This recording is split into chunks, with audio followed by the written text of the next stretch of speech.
Istighfar itu energi spiritual taubat. Taubat punya getaran penyesalan atas dosa-dosa.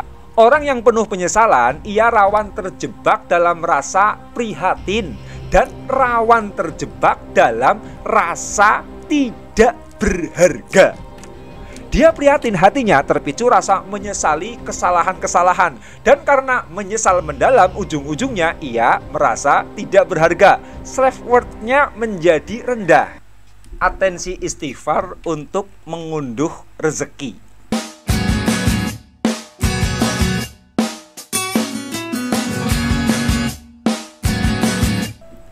Energi uang antipati mendekat kepada dua hal. Pertama, getaran-getaran keprihatinan duniawi. Kedua, anti mendekat kepada getaran-getaran rasa tak berharga.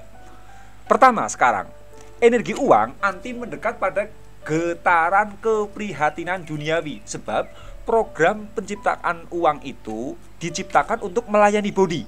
Body antipati kepada rasa prihatin. Anda puasa misalkan, puasa itu melupakan laku prihatin. Bukankah perut Anda menolak untuk prihatin di bawah puasa? Uang itu tercipta melayani body Anda. Energinya pun ikuti energi body, yakni anti getaran rasa prihatin. Energi uang justru kegemarannya mendekat kepada getaran kesenangan. Tidak peduli bahagia atau tidak, saleh atau tidak. Maria Ozawa duitnya banyak karena hidupnya yang bebas seks itu adalah getaran kesenangan. Yang kedua, energi uang itu anti mendekat kepada self-worth yang rendah, kepada perasaan-perasaan yang tidak berharga. Tangan atau kaki Anda dipotong, Anda masih bisa hidup.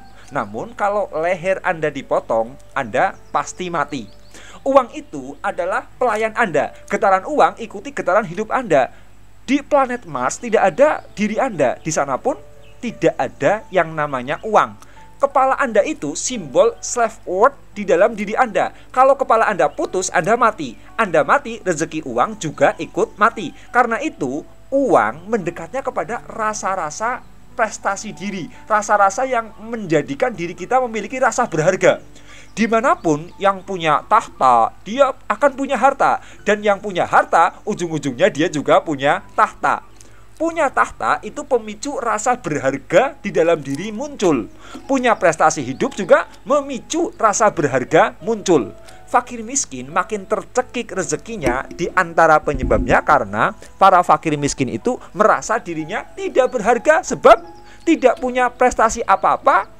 Harta tidak ada, kehormatan juga tidak ada, strata sosialnya juga akhirnya menjadi strata sosial bawah. Nah, istighfar itu dipromosikan oleh Al-Quran dan Al-Hadis sebagai tool pengunduh berlimpahnya rezeki.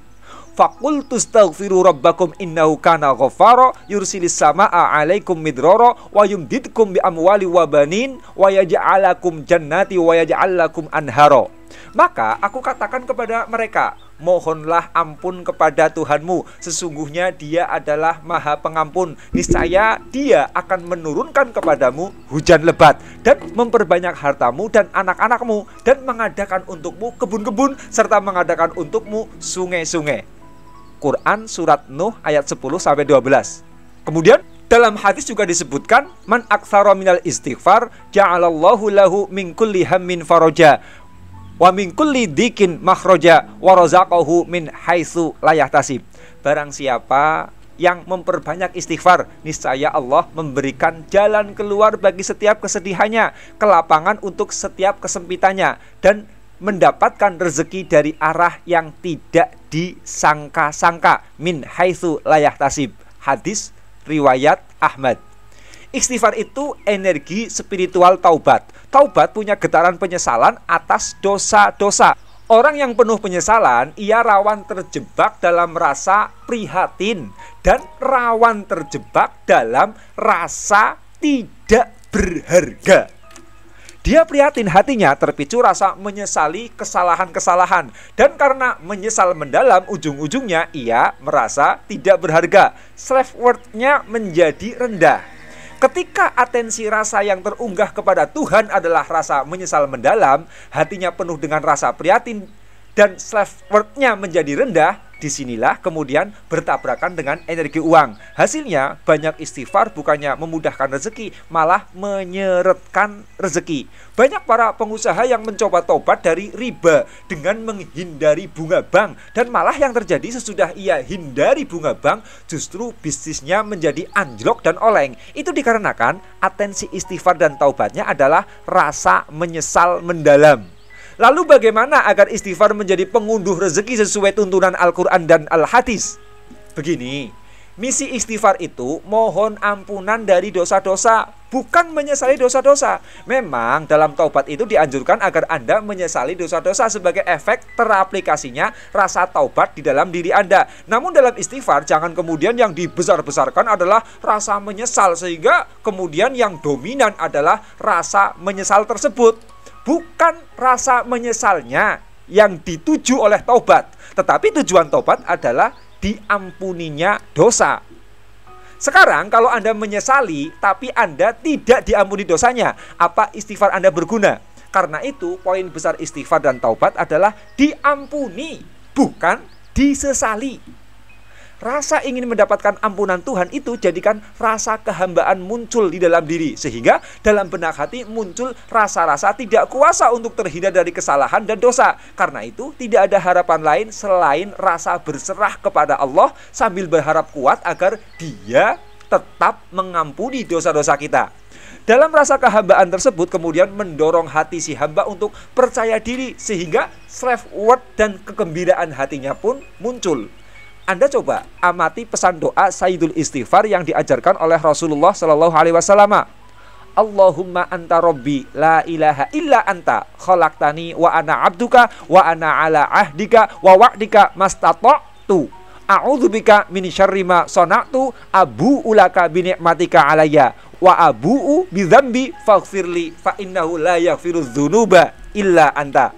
Ya Allah, Engkau adalah Tuhanku. Tidak ada Tuhan selain Engkau yang telah menciptakanku, sedang aku adalah hamba-Mu, dan aku di atas ikatan janji-janji-Mu. Dan aku berjanji kepadamu dengan semampuku. Aku berlindung kepadamu dari segala kejahatan yang telah aku perbuat. Aku mengakuimu atas nikmat-nikmat-Mu terhadap diriku, dan aku mengakui dosaku padamu. Maka ampunilah aku. Sesungguhnya tiada yang boleh mengampuni segala dosa kecuali Engkau ya Allah. Hadis riwayat Bukhari. Di doa Sayyidul Istighfar tersebut jelas tersirat rasa-rasa kehambaan yang membangun kepercayaan diri, membangun self-worth dengan kegembiraan hati. Bahkan di doa Sayyidul Istighfar tersebut ada pengakuan atas nikmat-nikmat Tuhan, yakni Anda amati pada lafal Abu ulaka binikmatika alayya. Jadi dalam taubat dan istighfar pun Anda tetap didorong untuk mengingat nikmat-nikmat Tuhan. Dorongan untuk membangun rasa bergembira yang tinggi. Simpulnya, atensi istighfar yang mendorong terunduhnya rezeki melimpah itu atensi istighfar yang tetap membangkitkan self-worth dan rasa gembira. Bukan atensi istighfar yang hanya membangkitkan rasa penyesalan. Dan ingat, energi uang adalah energi yang mendekat kepada getaran rasa gembira dan getaran rasa berharga. Istighfar Anda tetaplah berada di frekuensi getaran tersebut.